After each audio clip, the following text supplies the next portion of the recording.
నమస్తే సార్. నమస్తే.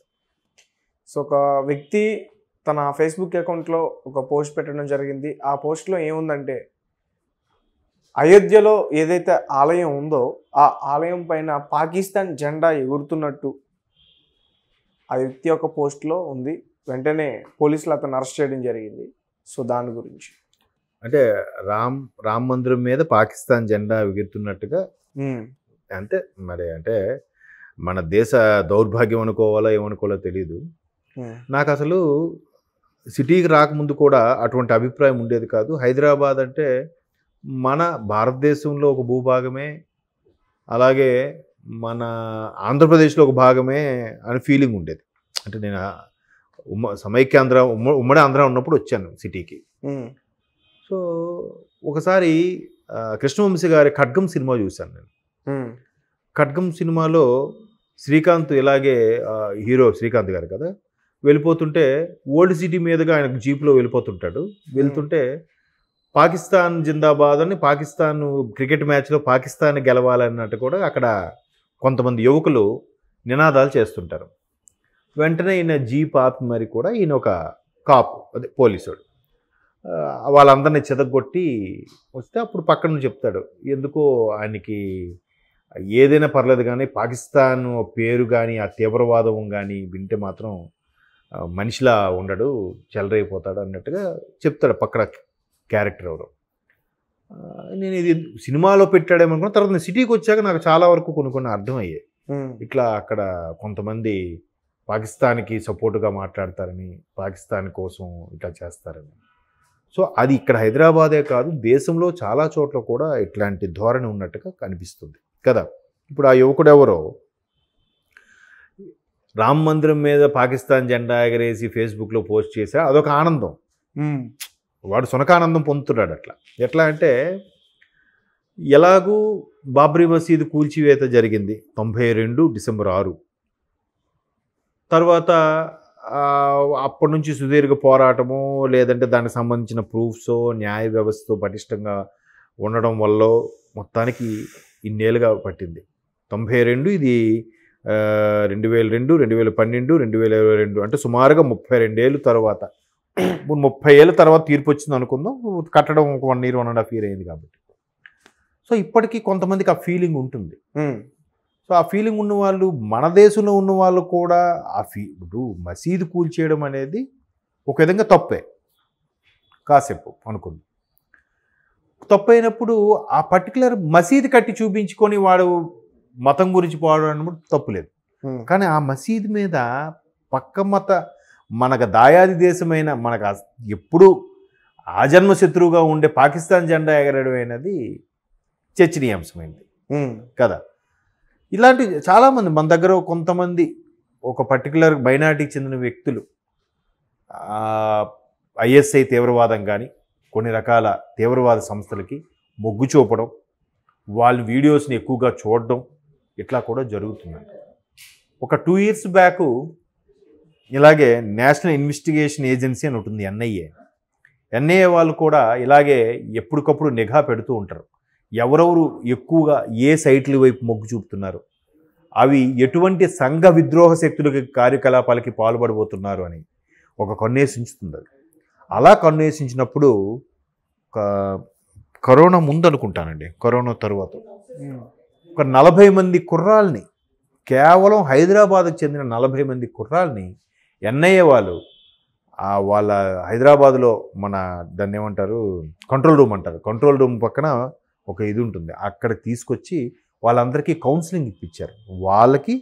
వాళ్ళతో పాటు వాళ్ళ పేరెంట్స్ని కూడా పిలిపించి, ఈ అబ్బాయిలు మేధావులే, చదువుకుంటున్న వాళ్ళే, బాగా ఒక్కొక్కడు ఐఐటి ఇంజనీరింగ్ చదివిన వాళ్ళే, వీళ్ళు ఇలా కొన్ని రకాల తీవ్రవాద సంస్థల వైపు మొగ్గు చూపుతున్నారు, వీళ్ళు మీరు జాగ్రత్తగా చూసుకోండి అని కూడా ఎప్పటికప్పుడు ప్రభుత్వం ఎన్ఐఏ సంస్థల ద్వారా లేదా ఇంటెలిజెన్స్ బ్యూరో ఐబీ సంస్థల ద్వారా నిఘా పెడుతూ వీళ్ళని హెచ్చరిస్తూనే ఉంటుంది.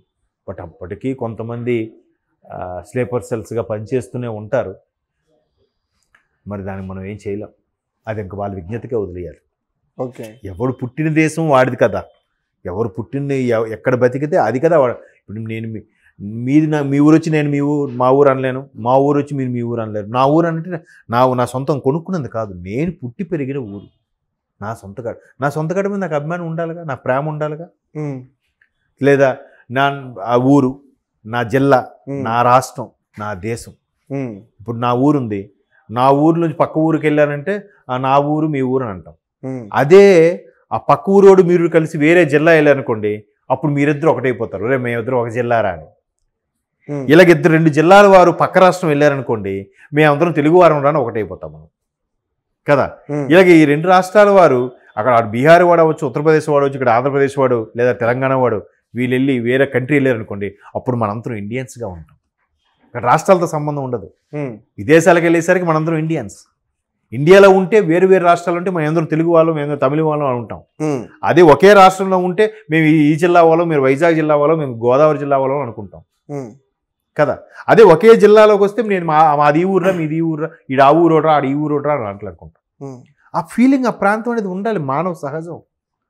బట్ అదే రాష్ట్రంలో, అదే దేశంలో, అదే గ్రామంలో ఉంటూ కూడా పక్క దేశానికి సపోర్టివ్గా ఉండడం అనేది అది ఎటువంటి భావజాలం నాకైతే అంతు చిక్కట్లేదు. అంటే అత వ్యక్తి కూడా ఏం చెప్తున్నాడంటే, వేరే వాళ్ళది నేను షేర్ చేశాను, ఇప్పుడు ఎఫ్బి అకౌంట్ అనేది అందరికి ఉంటుంది సార్, చేయొచ్చు, కానీ రూల్స్ మార్చిందిగా గవర్నమెంట్. ఇప్పుడు వేరే ఎవడో మీకు పంపించిన దాన్ని మీరు పోస్ట్ చేస్తే ఫస్ట్ మీకు మీ అడ్మిన్ రైట్స్ ఎవరికైతే ఉన్నాయో వాట్సాప్లో అడ్మిన్ రైట్స్ కూడా అరెస్ట్ చేస్తామని చెప్పింది కదా. అర్థమైందా? షేర్ చేయడం కూడా తప్పంటారా? భావోద్వేగాలను రెచ్చగొట్టేది ఏది కూడా షేర్ చేయకూడదనే చెప్తుంది కదా. ఇప్పుడు మీ ఫ్రెండ్స్ అలా ఎంతమంది షేర్ చేస్తే వాళ్ళందరినీ అరెస్ట్ చేసుకుంటా పోతుందా సార్? చెప్తారు, వాళ్ళకి పిలిచి కౌన్సిలింగ్ చేస్తారు. అదే కదా ఇంతకుముందు చెప్పింది నేను. ఎవరైతే కొన్ని సంఘ విద్రోహం సంబంధించిన కార్యకలాపాల వైపు మొగ్గు చూపుతున్నారో, వాళ్ళకి ఫేవర్గా ఉండబోతున్నారో, అటువంటి వాళ్ళని పిలిచి కౌన్సిలింగ్ చేయడము, హెచ్చరించడము జరుగుతుంది, జరగాలి కూడా. ఓకే, లేదు చదువుకున్నప్పుడే వాడు భావజాలు ఉందంటే రేపు పొద్దున బయటకు వచ్చిన తర్వాత ఇంకెలా ఉంటాడో ఎవరికి తెలుసు. ఇప్పుడు సోకాల్డ్ చాలామంది కూడా ఇలా చదువుకున్నప్పుడు కొన్ని రకాల వాటికి డైవర్ట్ అవ్వడం వల్లే కదా, హైజాక్లు, ఐపీ ట్రాకింగ్లు, దాన్ని ఏమంటారు మార్ఫింగ్ చేయడాలు, ఇవన్నీ ఎవరు ఇట్లాంటి కొన్ని వ్యతిరేక కార్యకలాపాల వైపు డైవర్ట్ అయిన వాళ్ళే కదా. వాడు అంత బాగా ఆ తెలివేదో చదువు మీద పెట్టినా, లేదంటే ఇంకే దేని మీద పెట్టేది వ్యాపారం మీద పెట్టినా మంచి బాగా పైసలు సంపాదిస్తాడు. వాడే నలుగురికి, ఎవడైతే ఏ సమాజం కోసమైతే పాటుపడుతున్నాడో, ఏ వర్గం కోసమైతే వాడు ఇట్లాగా సంఘ విద్రోహ శక్తుల వైపు డైవర్ట్ అవుతున్నాడో, వాళ్ళకి ఇటు తిండి పెట్టిన వాడు అవుతాడుగా, వాళ్ళకి నలుగురికి ఉపాధి కలిగించిన వాడు అవుతాడుగా. అలాగెందుకు ఆలోచించరు? ఎంతసేపు డైవర్ట్ అయిపోతాం, వాడి మీద ఒక బాంబు వేసేద్దాం, వీడి మీద సర్వనాశనం చేసేద్దాం. ఏంటి అలా అంటే ఎడిటింగ్ ఎవరు చేశారనుకోవచ్చు? ఖచ్చితంగా భారతదేశం అంటే గెట్టన వాళ్ళే చేస్తారు, గౌరు చేస్తారు. ఇప్పుడు ఉదయనిధి స్టాలిన్ లాంటి వ్యక్తే, భారతదేశంలో ఉన్న వ్యక్తి, తను క్లియర్గా చెప్తున్నాడు. ఏమంటున్నాడు? నేను రామ మందిరానికి వ్యతిరేకం కాదు, కానీ మసీదుని కొల్లగొట్టి మందిరం కట్టారు కాబట్టి నాకు నచ్చలేదు అంటున్నాడు కదా. మరి ఇదే ఉదయనిధి స్టాలిన్ అక్కడ హమాస్ వ్యతిరేకంగా గాజా దాడులు జరిగాయి, ఇజ్రాయెల్ వారు, ఇజ్రాయెల్కే సపోర్ట్ ఇస్తాడు. ఉదయనిధి స్టాలిన్ ఇజ్రాయెల్కే సపోర్ట్ ఇస్తాడు. మరి ఇజ్రాయెల్కి ఎందుకు సపోర్ట్ ఇవ్వాలి?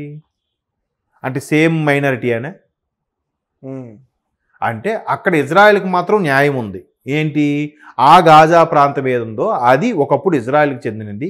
ఇజ్రాయెల్ వాళ్ళు దేవుడు ఇచ్చిన ప్రసాదంగా స్వీకరిస్తారు, దాన్ని వీళ్ళు ఆక్యుపై చేశారు. కాబట్టి ఇజ్రాయెల్ దగ్గరకు వచ్చేసరికి పూర్వం నమ్ముతారు గతంలో ఏం జరిగిందని. భారతదేశానికి వచ్చేసరికి మాత్రం బాబ్రీ మసీదు కన్నా ముందు ఒక రామాలయం ఉందని మాత్రం నమ్మరా? మీ వాదము ఇజ్రాయెల్ దగ్గర సపోర్ట్గా ఉంటే ఇక్కడ భారతదేశంలో కూడా సపోర్ట్గానే ఉండాలి. మీకు అర్థమైంది లాజిక్? ఇజ్రాయెల్ ఎందుకు ఫైట్ చేసింది? మా భూభాగం అది, దాన్ని వీళ్ళు ఓవర్ యాక్షన్ చేశారని ఫీల్ అయ్యింది, హమాస్ మీద దాడులు చేసింది. హమాస్ వాళ్ళు ఏం చేశారు? మనుషులను అడ్డు పెట్టుకొని యుద్ధం స్టార్ట్ చేశారు. వాళ్ళు ధైర్యంగా యుద్ధం చేస్తున్న వీళ్ళు అక్కడ ఉన్న మనుషుల్ని మానవ బాంబుల్లాగా వాడుకొని అమాయకులైన మనుషులను అడ్డు పెట్టుకొని యుద్ధం చేసింది. హాస్పిటల్ కింద, రైల్వే స్టేషన్ల కింద అండర్ గ్రౌండ్లు కట్టుకొని అక్కడ సేఫ్గా ఉంది. కానీ ఇజ్రాయెల్ భారతదేశంలాగా జాలి చూపించలే. ఓకే. చివరి వరకు నేను ఎవరున్నా ఏరి పారేస్తామని చెప్పింది. సో ఇదే క్రిస్టియన్ మైనారిటీ వాళ్ళు ఇజ్రాయెల్కి సపోర్ట్ చేస్తారు. మరి ఇక్కడ భారతదేశంకి వచ్చేసరికి ఎందుకు హిందువులకు సపోర్ట్ చేయరు? బాబరీ మసీద్ కన్నా ముందు అక్కడ రామాలయం ఉందని ఎందుకు ఒప్పుకోరు? మరి అలాగైతే అక్కడ కూడా హమాస్ వాళ్ళకి వదిలేయండి గాజాని. ప్రస్తుతం వాళ్ళే కదా ఉంటున్నారు. ఇక్కడ మసీదుకి వదిలేయాలని వాదం కరెక్ట్ అయితే అక్కడ గాజాని కూడా వదిలేయచ్చు కదా. సో ఎవరి అభిప్రాయం వాళ్ళది, ఎవరి వాదం వాళ్ళది. ఓకే కదా. సో ఇక్కడ ఉండి కూడా పక్క దేశానికి పాటుపడేవాళ్ళు. ఇప్పుడు ఎవరో పెట్టింది పోస్ట్ చేశాను అన్నాడు. ఎవడో పెట్టింది నీకు నచ్చబట్టే కదా నువ్వు పోస్ట్ చేసావు. అంటే నీ ఆ అభిప్రాయము, ఆ వాదం నీకు ఎక్కింది, లోపలికి ఎక్కింది కాబట్టే కదా నువ్వు పోస్ట్ చేసావు. సో నీది కూడా తప్పే. నీకు నచ్చకపోతే పోస్ట్ చేయవు కదా, చూసి వదిలేస్తావు. పోస్ట్ చేసావంటే నీకు ఎక్కడి నుంచి వచ్చింది? అది నీ గ్రూప్లో వచ్చి చూపించు. అంటే ఒకవేళ దాని కింద ఏదైనా మ్యాటర్ పెట్టి పోస్ట్ చేస్తే ఇది షేర్ చేసిన వాడు దొరికేంత వరకు షేర్ చేయండి అని అలా కూడా షేర్ చేస్తారు కదా సార్. అదొక టెక్నిక్ తప్పించుకోవడానికి. అంటే భావజాల ప్రకటన అనేది ధైర్యంగా బయటకు ఒప్పుకోలేక చేయలేక చేసే పనులు అవి. ఇప్పుడు ఆడెవడో ధైర్యంగా పెట్టాడు, ఆ విధమైన ధైర్యం ఉంది, సంతోషం పోని. వాడికి నచ్చబట్టే కదా. లేదు నీకు ఏ గ్రూపులో వచ్చింది చూపించది.